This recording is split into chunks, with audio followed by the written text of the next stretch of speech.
పహల్గాం దాడి జరిగి ఇంతకాలం అవుతుంది. ఎలాంటి ప్రతిదాడులు లేవు. సర్జికల్ స్ట్రైక్స్ అంతకన్నా లేవు. దాడులకు పాల్పడ్డ ఒక్క ఉగ్రవాది చావలేదు. భారత్ నుంచి కనీస ప్రతీకారం లేదు. అసలు మోడీ పాకిస్తాన్ పై రచిస్తున్న యుద్ధ రచన ఏది, ఎలా ఉండబోతుంది? ఆ వివరాలు ఎలాంటివి? ఈ నిశ్శబ్దం వెనుక దాగిన విధ్వంసం ఎలా ఉండబోతుంది? నిజంగానే మోడీ అంతటి విలయాన్ని సృష్టించగలరా? ఇందుకు అంత స్కోప్ ఉందా? ఒకవేళ మోడీ చేయతలిస్తే ఎలాంటి యుద్ధం చేసే అవకాశం ఉంది? ఇవన్నీ ఎలాగుంటే అసలు భారత్ పాక్ యుద్ధం చుట్టూ అల్లుకుని కనిపిస్తున్న స్థితిగతులు ఎలాంటివి? మనం చేయబోయే యుద్ధం చుట్టూ మోగిన రాబందుల్లాంటి స్థితిగతులు ఎలాంటివి? ఒక పరిశీలన చేద్దాం.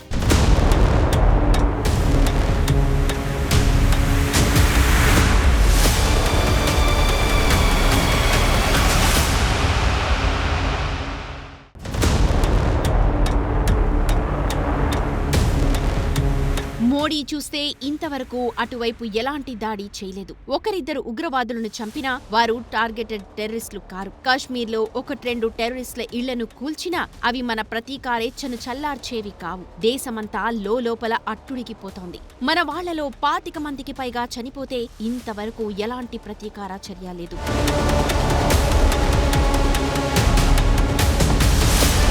గతంలో ఇలాంటి దాడులు జరిగిన భారత్ వెంటనే అప్రమత్తమయ్యేది. దేశమంతా సంతోషించేలా సర్జికల్ స్ట్రైక్స్ వంటివి జరిగేవి. దీంతో దేశ ప్రజల అసంతృప్త జ్వాలలు చల్లారేవి. ఇవే వద్దంటున్నారు నిపుణులు. ఒకటి అరా కాల్పుల ఘటనల ద్వారా మనకొచ్చే లాభం లేదు, వాళ్లకొచ్చే నష్టం లేదు. అంతకు మించి కావాలి. అది శాశ్వత పరిష్కారంలా కనిపించాలి. అలా జరగాలంటే అంత తేలిగ్గా జరిగేది కాదు అని అంటున్నారు.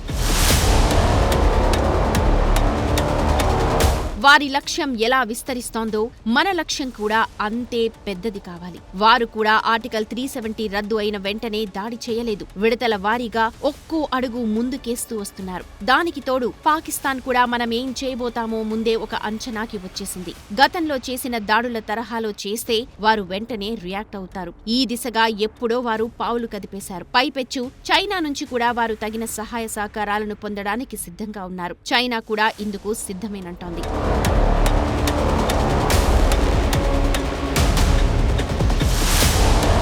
వారికి తెలియకుండా వారికి నష్టం కలిగించాలి. దీపావళి నాడు 4 టపాకాయలు పేల్చి చిచ్చుబుడ్లు కాల్చి ఒక ఈవెంట్ గా ఎలా చేస్తామో ఇది కూడా అలా మార్చొద్దు. ఈవెంచువల్ గా ఒక పథకం ప్రకారం చేసి చూపించాలి. అలా చేయాలంటే ఎంతో సమయం, సంయమనం రెండూ అవసరం. ఇదే ప్రస్తుతం మోడీ ప్లాన్ గా తెలుస్తోంది. అలాగని పెద్ద సమయమేం తీసుకోదలుచుకోలేదు మోడీ. అందుకే అంటోంది మా సమయం పరిమితం, లక్ష్యాలు పెద్దవని చెబుతోంది. ఈసారి పాక్ మాత్రమే కాదు, ప్రపంచమంతా ఎలాంటి పథక రచన చేస్తున్నారు మోడీ. ఇదే ఇప్పుడు చర్చనీయాంశంగా మారింది. ఒకవేళ అదే జరిగితే అవి ఎలా ఉంటాయి, వాటి స్వరూప స్వభావాలు ఏ పాటివి అన్న చర్చ సాగుతోంది.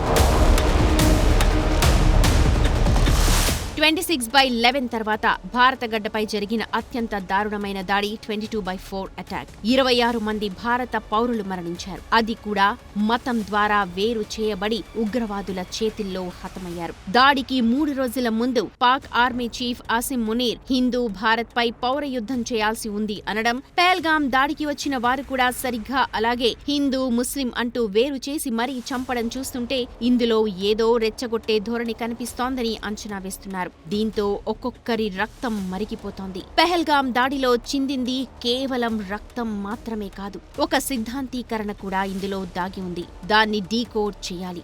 ఇదే మోడీ బృందం చేస్తోన్న సునిశిత ఆలోచనగా తెలుస్తోంది. ఒక్క పాకిస్తాన్ మాత్రమే కాదు, భారత్ నుంచి ప్రపంచమంతా కలిసి ఆశిస్తున్నది వేరు. కానీ భారత్ మాత్రం మరో రకంగా చూస్తోందని అంటున్నారు నిపుణులు. ప్రపంచమంతటికీ మొన్న జరిగిన పహల్గాం దాడులు కేవలం ఉగ్రవాదం కిందకొస్తాయి. కానీ భారత్కి మాత్రం ఇది పూర్తి వ్యక్తిగతం, సరిగ్గా అదే సమయంలో వ్యూహాత్మకం. ఇటు పాక్ నుంచే కాదు, అటు పాశ్చాత్య దేశాల నుంచి ఎదురయ్యే ముప్పుని కూడా పరిగణలోకి తీసుకుంటోంది భారత్.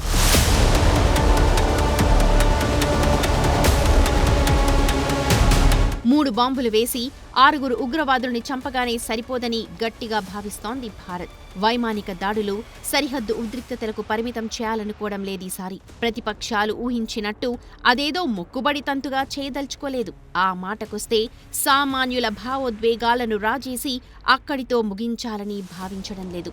నెక్స్ట్ లెవెల్ రివెంజ్ ని, అది కూడా పర్మనెంట్ సొల్యూషన్ ని కనుగొనాలని చూస్తోంది భారత్.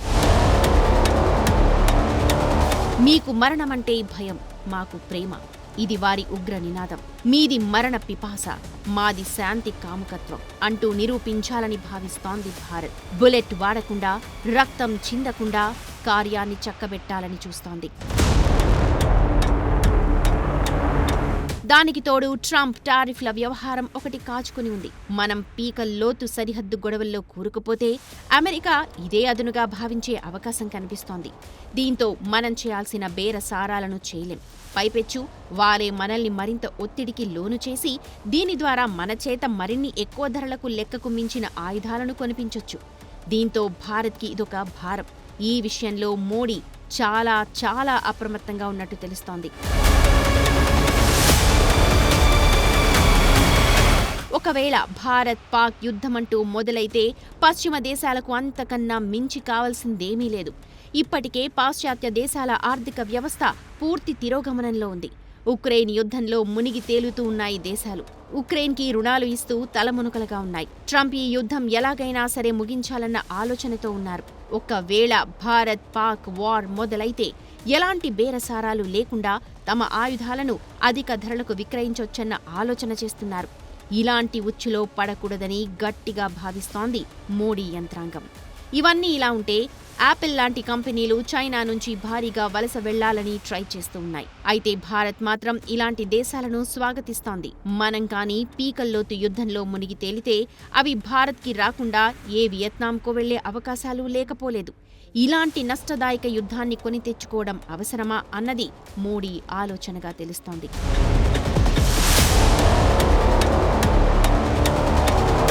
ఇక్కడ మన చుట్టూ ఉన్న స్థితిగతులను కూడా ఒకసారి అర్థం చేసుకోవాలి.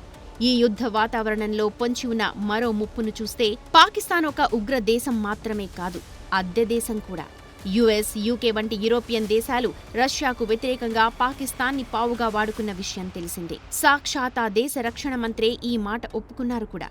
ఈ సమయంలో వారు పాకిస్తాన్కి $100 మిలియన్ ఇచ్చినట్టే ఇచ్చి భారతదేశం నుంచి $1 బిలియన్ ఆయుధాలు కొనేలా చేస్తారు. వారికి భారత్ పాక్ యుద్ధం పైకి కనిపిస్తోన్న అంశం ఉగ్రవాద అంతం. కానీ ఇందులో దాగి ఉన్న లాభదాయక వ్యవహారం అంత తేలిగ్గా పైకి కనిపించేది కాదు. ఇది లోతైన పరిశీలన చేస్తే కానీ అవగతం కాదంటున్నారు నిపుణులు.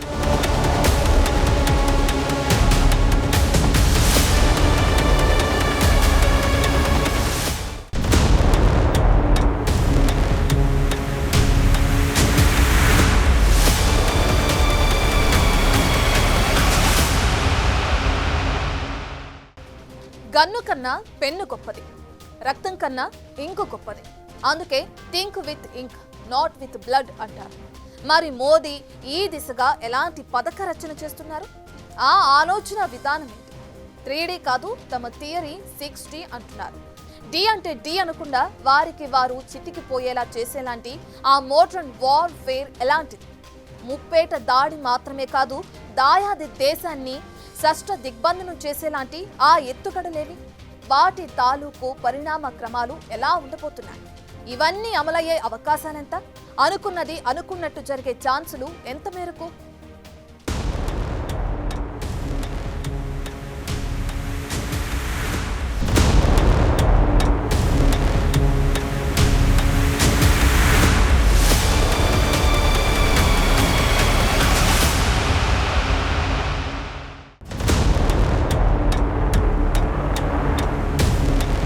మోదీ 3D కాదు 6D ప్లాన్ వేస్తున్నట్టుగా అంచనా వేస్తున్నారు.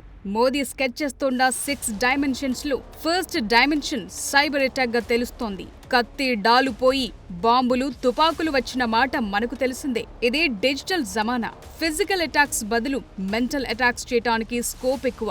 ఇక్కడ కూర్చుని ఎక్కడో ఉన్న అంశాలను ప్రభావితం చేయొచ్చు. అదెలాగో చూస్తే పాకిస్తాన్లోని విద్యుత్ గ్రిడ్లను చీకటిగా మార్చేయొచ్చు. అంతేకాదు బ్యాంకింగ్ వ్యవస్థలనే తారుమారు చేయొచ్చు.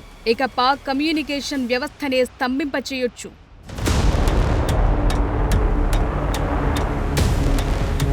అది సాధ్యమేనా అని చూస్తే మన నిఘా వర్గాలు ఒక స్టేట్మెంట్ ఇస్తున్నాయి. మనం ఇప్పటికే ఈ దశగా ఎంతో అధునాతన సాంకేతిక పరిజ్ఞానం కలిగి ఉన్నామని చెప్తున్నాయి. పాకిస్తాన్ కీలకమైన మౌలిక సదుపాయాలను, ఆర్థిక వ్యవస్థలను, సైనిక స్థావరాలను లక్ష్యంగా చేసుకుని సైబర్ దాడి చేయొచ్చని సూచిస్తున్నాయి. ఇలా చేయటానికి భౌతిక సరిహద్దులు దాటాల్సిన అవసరం లేదు. వారి నుంచి ప్రతిదాడులు ఎదుర్కోవాల్సిన పని లేదు. క్లిక్ అంత దూరంలో మొత్తం మటాష్ చేయొచ్చు. దీంతో మోదీ సర్కార్ ఈ దిశగా పావులు కదుపుతున్నట్టుగా సమాచారం.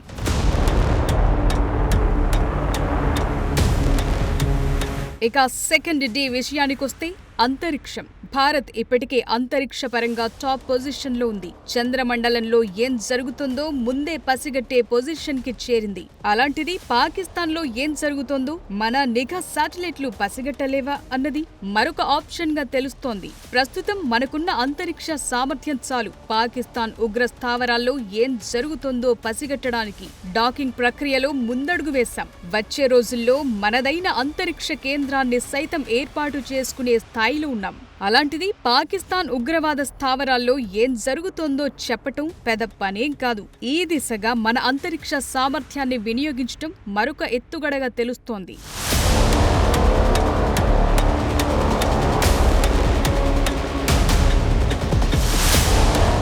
మూడో డైమెన్షన్ జలఖడ్గం. పాకిస్తాన్ జీడీపీలో 24% వ్యవసాయంపైనే ఆధారపడి ఉంది. వారి వ్యవసాయానికి ఎంతో కీలకమైన సింధు జలాల ఒప్పందాన్ని నిలిపివేసింది భారత్. ఇది కేవలం ట్రైలర్ మాత్రమే. ముందుంది అస్సలు సినిమా. పాకిస్తాన్ ఆర్థిక సామర్థ్యాన్ని ప్రభావితం చేసే నదీ జలాలను భారత్ నియంత్రిస్తే వచ్చే రోజుల్లో ఆ దేశ పతనం ప్రారంభమైనట్టే. ఏ యుద్ధం లేకుండానే అక్కడ ఆహార కొరత విలయ తాండవం చేస్తుంది. ప్రస్తుతం గోధుమ పిండి యుద్ధమే జరుగుతోందక్కడ. అలాంటిది వచ్చే రోజుల్లో వారి జల వనరులను గాని మనం కంట్రోల్ చేస్తే ఇక వారి ఆకలి కష్టాలు ఆకాశాన్ని అంటడం ఖాయం. ఇటు కరువు మాత్రమే కాదు, అటు వరదలతోనూ మనం పాకిస్తాన్ వ్యవసాయంతో చెడుగుడు ఆడుకోగలం. మొన్నటికి మొన్న మన డ్యాముల్లోని బురద తొలగించుకోవటానికి జీలం జలకిచ్చిన సంగతి తెలిసిందే. వెంటనే పీఓజేకేలో వాటర్ ఎమర్జెన్సీ ప్రకటించారు. అంటే నీళ్లు లేకుండా చేయగలము. సరిగ్గా అదే సమయంలో వరదలతోనూ ముంచెత్తి ముచ్చెమటలు పట్టించగలము. ఒక్క మాటలో చెప్పాలంటే పాకిస్తాన్ని మనం ముప్పు తిప్పలు పెట్టి 3 నదుల నీళ్లు తాగించగలం.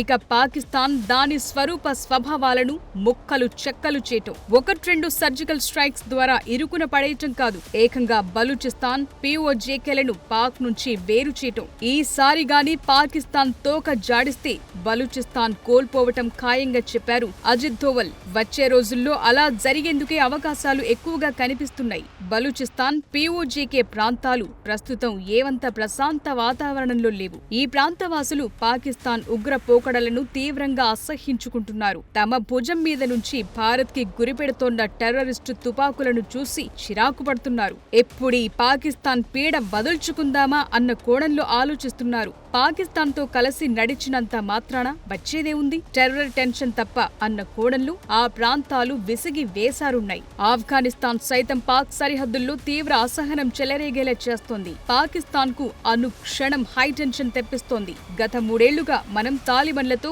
గొప్ప సంబంధ బాంధవ్యాలను నెరుపుతున్నాం. వచ్చే రోజుల్లో భారత్ ఆఫ్ఘాన్ సంబంధ బాంధవ్యాలపై మరింత భారీ ప్రకటనలు వెలువడ్డం ఖాయంగా తెలుస్తోంది. ఈ క్రమంలో భారత్ అటు నుంచి కూడా నరుక్కొచ్చేలా కనిపిస్తోంది.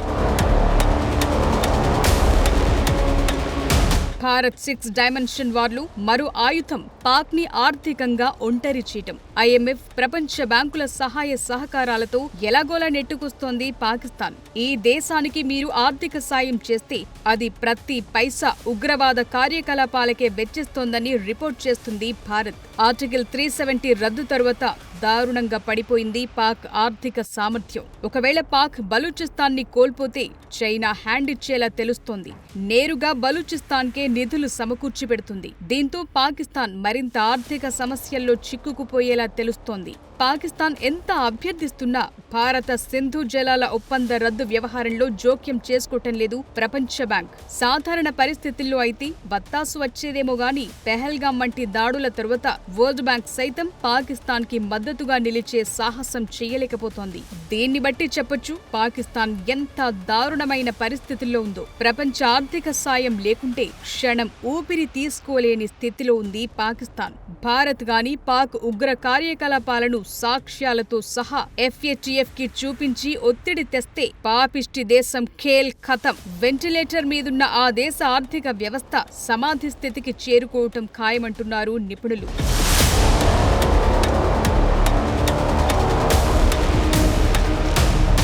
పాకిస్తాన్పై భారత్ సర్జికల్ స్ట్రైక్స్ చేయకపోవచ్చు గాని వచ్చే రోజుల్లో పాక్ ఆర్మీ, ISI, టెర్రర్ గ్రూపుల్లోని వారిపై పర్సనల్ అటాక్స్ చేయటం ఖాయంగా తెలుస్తోంది. ఇప్పటికీ పాక్ ఆర్మీ జనరల్ తమ కుటుంబాలను యూరప్లో గుర్తు తెలియని ప్రాంతాలకు తరలిస్తోన్న వార్తలు వెలుగు చూస్తున్నాయి. అందుకు కారణం భారత్ తమను వెంటాడి మరీ హతమార్చనుందనే నిఘా వర్గాల సమాచారమే వారినిలా చేస్తోందన్న మాట వినిపిస్తోంది. ఎందుకంటే పాకిస్తాన్ ఆర్మీ, ISI, టెర్రరిస్టు గ్రూపులు ఒక జట్టు. ఒకరికొకరు కూడబలుక్కుని ఈ ఉగ్రవాద కార్యకలాపాలు నిర్వహిస్తుంటారు. పాక్ ఆర్మీ చీఫ్ వీరందరికీ హెడ్. ఆర్మీ చీఫ్ మాటే శాసనంగా వీరు భారత్ పై చెలరేగిపోతుంటారు. ఈ విషయం గుర్తించిన భారత్ పాక్ సైనికాధికారులను సైతం ఉగ్రవాదులతో సమానంగా భావిస్తోంది. దీంతో వీరి ప్రాణాలకు కూడా భద్రత లేదన్న మాట వినిపిస్తోంది. అసలే ప్రాణభీతి అధికంగా గల పాక్ జనరల్స్ పెట్టే వేడా సర్దుకుని యూరప్ కి శాశ్వతంగా తరలిపోతున్నట్టు తెలుస్తోంది.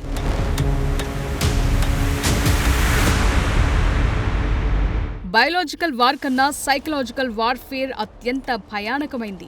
నేరుగా దాడి చేయటం కన్నా దాడి చేస్తారేమో అన్న భయం అత్యంత భీతావహకమైంది. మోదీ హుటాహుటిన సౌదీ నుంచి వచ్చి నిర్వహిస్తున్న సమావేశాలు పాకిస్తాన్ ని పిచ్చెక్కిస్తున్నాయి. ఇక్కడి వార్ రూమ్ హెడ్లైన్స్ అక్కడి పాకిస్తాన్ ప్రభుత్వ పెద్దల గుండెలు అదరగొడుతున్నాయి. దెబ్బకు జడుసుకుంటున్న పాక్ రక్షణ మంత్రి తాము ఉగ్రవాదులకు ఆశ్రయం కల్పిస్తున్నట్టు ఒప్పుకున్నారు కూడా. అంతేకాదు బలూచిస్తాన్ నుంచి తమ సైనికులను భారత సరిహద్దులకు తరలించారు. ఇక అరేబియా సముద్రంలో అతిపెద్ద మోహరింపును సైతం ప్లాన్ చేశారు. ఎప్పుడు ఏ క్షణం భారత్ తమపై విరుచుకుపడుతుందో అర్థం కాక బొర్ర బద్దలు కొట్టుకుంటున్నారు పాకిస్తానీయులు.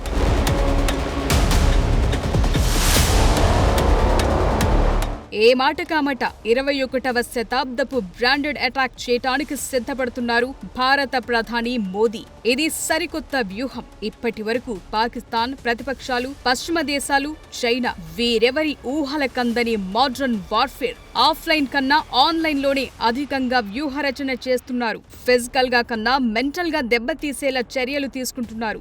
శత్రువును నేరుగా కొట్టడం ఎవరైనా చేస్తారు. వారిపై అటాక్ జరగాలి కానీ తెలియకూడదు. గిలగిలా తన్నుకోవాలి కానీ రక్తం చిందకూడదు.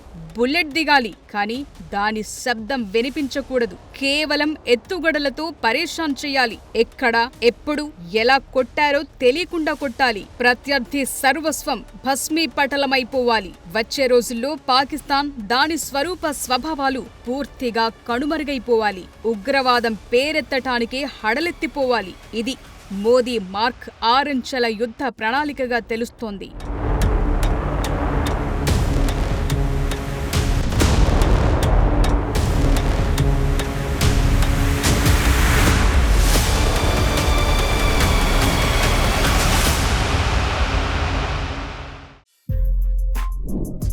For more videos like this, subscribe Big TV channel.